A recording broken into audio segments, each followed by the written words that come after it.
Hello guys, welcome back to unfiltered data analytics. और आज की वीडियो में हम क्वेश्चन लेंगे हमारे एक सब्सक्राइबर का, जिन्होंने पूछा कि डेटा एनालिस्ट की तरह बिजनेस प्रॉब्लम को आइडेंटिफाई और थिंक कैसे करें।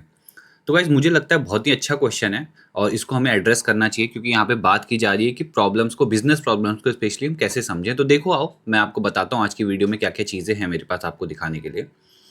देखो यार, सबसे पहले तो डेटा एनालिस्ट का काम सिर्फ एक्सेल, एसक्यूएल या पावर बीआई चलाना नहीं होता। ये बात हम स्टार्टिंग से जानते हैं, है ना।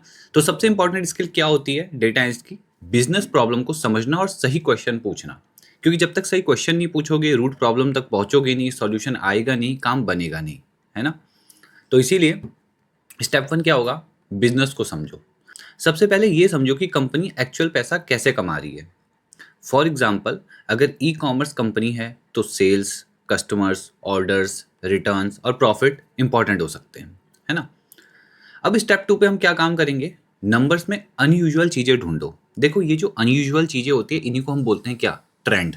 यही तो होता है जो चीजों को अलग बना रहा होता है। यही तो चीजें हैं जो सवाले लाती है। यही तो चीजें हैं जो जवाब लाते हैं स्पेशल, है ना। तो मान लो सेल्स सडनली 20% डाउन हो गई। अब एक नॉर्मल पर्सन क्या बोलेगा कि सेल्स कम हो गई। पर डेटा एनालिस्ट क्या पूछेगा? सेल्स कम क्यों हुई? और यहीं से एनालिटिक थिंकिंग की स्टार्ट होती है, क्योंकि इस क्वेश्चन का यही तो सेंस है ना, कि बिजनेस प्रॉब्लम को कैसे समझे, कैसे बोलें। तो ये वाली चीजों पे काम करो। स्टेप थ्री होगा हम पे, प्रॉब्लम को ब्रेक करो। जो भी समस्या है उसको तोड़ो।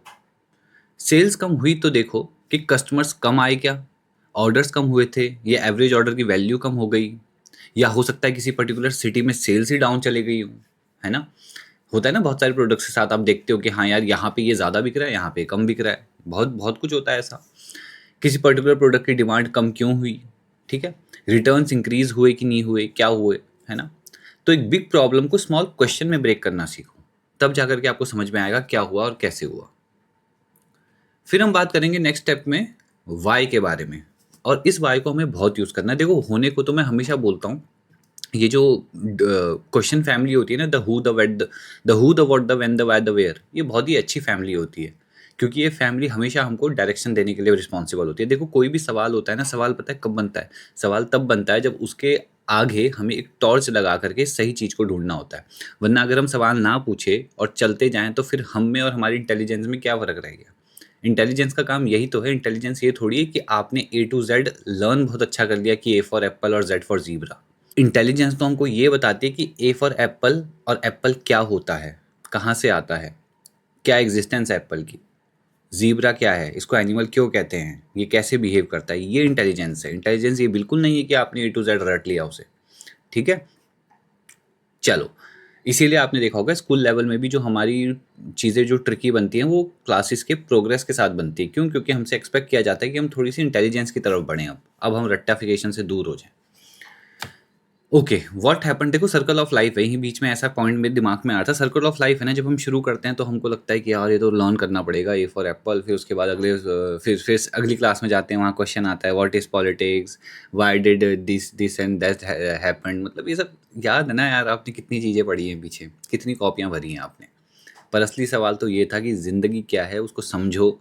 फिर अपने करियर पे देखो, फिर अपने आप को समझो, ह्यूमन वैल्यूज़ को समझो, है ना। बहुत सारी चीज़ें थी। चलो, अब बात करते हैं हम एक एग्जाम्पल की। मान लो जो सेल्स डाउन हुई है, नॉर्थ रीजन में डिक्लाइन करी, पर्टिकुलर प्रोडक्ट कैटेगरी में डिक्लाइन हुआ, कॉम्पिटिटर ने लोअर प्राइस लॉन्च कर दिया। ये है एक्चुअल बिजनेस इनसाइट अगर देखा जाए तो, कि सेल्स अगर डाउन हुई थी तो उसका आखिरी में जाके रीजन क्या निकल के आया। ऐसा कुछ नहीं था कि आपके प्रोडक्ट में प्रॉब्लम थी, आप तो बहुत अच्छा काम कर रहे थे। बट अब एक बात बताओ ना, एक चीज़ को आप 5 रुपये में बेच रहे हो, मैं 2 रुपये में बेच रहा हूँ, तो किसकी सेल्स ज़्यादा होगी? ऑब्वियस सी बात है। तो ये एक चीज़ यहाँ पे काम करेगी। नेक्स्ट स्टेप, डेटा को बिजनेस डिसीजन से कनेक्ट करो। अच्छा गाइज, यहीं पे मैं एक चीज़ ऐड करना चाहूँगा, क्योंकि ये क्वेश्चन भी बिजनेस एनालिटिक्स के रिलेटेड है। तो मैं चाहता हूँ कि मैं आपको सबसे अच्छा बिजनेस करके दूँ। इन द सेंस, अब आप इसको गलत वे में मत लेना। मैं आपको ये बताना चाहता हूँ, return of value. Return of value क्या होता है? कि जब आपने कुछ इन्वेस्ट किया और आपको ज़रूरत से ज़्यादा ही रिटर्न मिले। तो वो मेरा एम है। इसीलिए जो कम्युनिकेशन प्रोग्राम है, उसकी फ़ीस को मैं 1000 रुपीज़ करने जा रहा हूँ इस मंथ के प्रोग्राम के लिए, ठीक है। मंथली वो 1000 रहती है। तो आप आ करके, मैं डिस्क्रिप्शन में लिंक दे दूंगा, जिसको ज्वाइन करना है कर लो। ऑलरेडी बैचेस चल रहे हैं और एक नया बैच स्टार्ट होने वाला है। तो यहाँ पे स्पेशल अटेंशन रहती है कि at the end of the day हमको भी पता लगे कि कैसे लोगों को सीखने को मिल रहा है। आप लोगों के साथ टेस्टिमोनियल मैं बनाता हूँ, तो आप आओ और कम्युनिकेशन प्रोग्राम में अपनी स्किल्स को इम्प्रूव करके जाओ, and these skills are going to benefit you in every domain. तो यह सिर्फ और सिर्फ डेटा की बात बिल्कुल नहीं हो रही। मूव करते हैं थोड़ा आगे। डेटा को बिजनेस डिसीजन से कनेक्ट करना है अब हमें, ये हमारे स्टेप 5 है। जैसे डैशबोर्ड बना के बस ये मत बोलना कि रेवेन्यू 50 लाख है, बोलो कि रेवेन्यू 12% डाउन है, प्राइमरली बिकॉज रिपीट कस्टमर्स की परचेज डिक्लाइन हुई है, इसलिए कंपनी को कस्टमर रिटेंशन स्ट्रेटेजी पर फोकस करना चाहिए। यानी कि एक कस्टमर ने कुछ खरीदा है तो वो बार बार खरीदे, इस स्ट्रेटेजी पे वो काम करे कंपनी। ये है एक डिफरेंस है रिपोर्ट बनाने वाले और डेटा एनालिस्ट के माइंडसेट में। रिपोर्ट तो कोई भी बना सकता है ना, रिपोर्ट तो चैट जीपीटी बना सकता है, और उसको कैसे दिखाना है और उसमें क्या बोलना है ये आपका काम है। अब एक एक्सरसाइज देता हूँ आपको। नेक्स्ट टाइम जब तुम अमेजॉन, स्विगी, नेटफ्लिक्स या किसी भी बिजनेस को देखो तो खुद से ये पूछो, अगर मैं इसका डेटा एनालिस्ट होता तो मैनेजमेंट मुझसे क्या जानना चाहता।